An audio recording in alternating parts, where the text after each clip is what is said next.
You have a great night. All right, coming up next, we got YmProphet. Then we got Mr. KP. So let me bring in YmProphet. You're live on the air with Pocket Watching with JT. What's going on?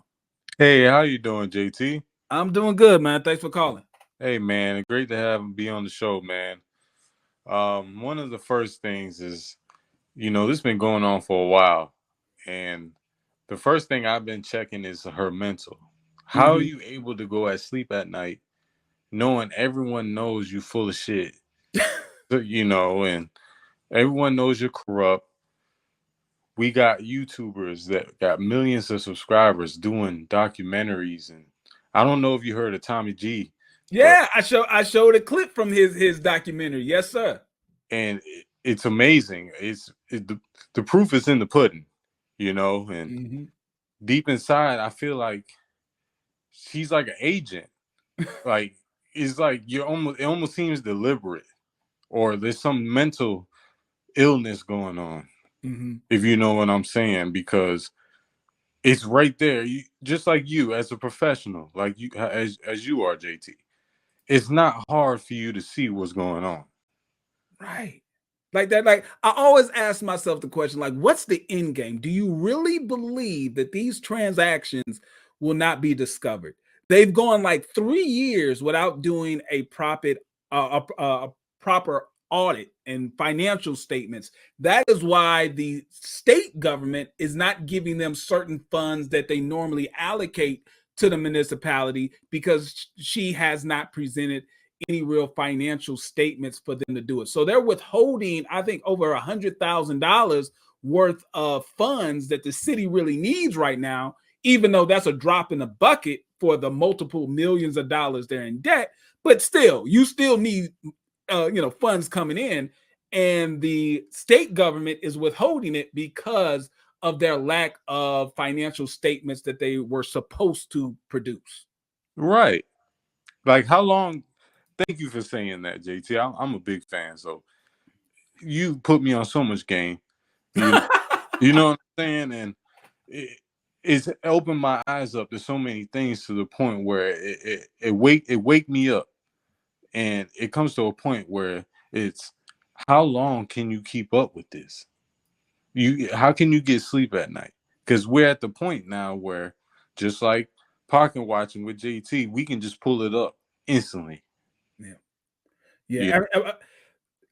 There's very few things that should scare some criminals, but the federal government is one of the top things that scare all types of criminals, drug dealers, white collar criminals. The federal government has unlimited resources to come after you if they choose. Right. And she is absolutely in their crosshairs. They are doing, they've already turned, allegedly, based on all the reports that I'm getting, they've already turned her number 2 guy, the guy that was her right-hand man, who should know everything what was going on. He too was put up on charges for what?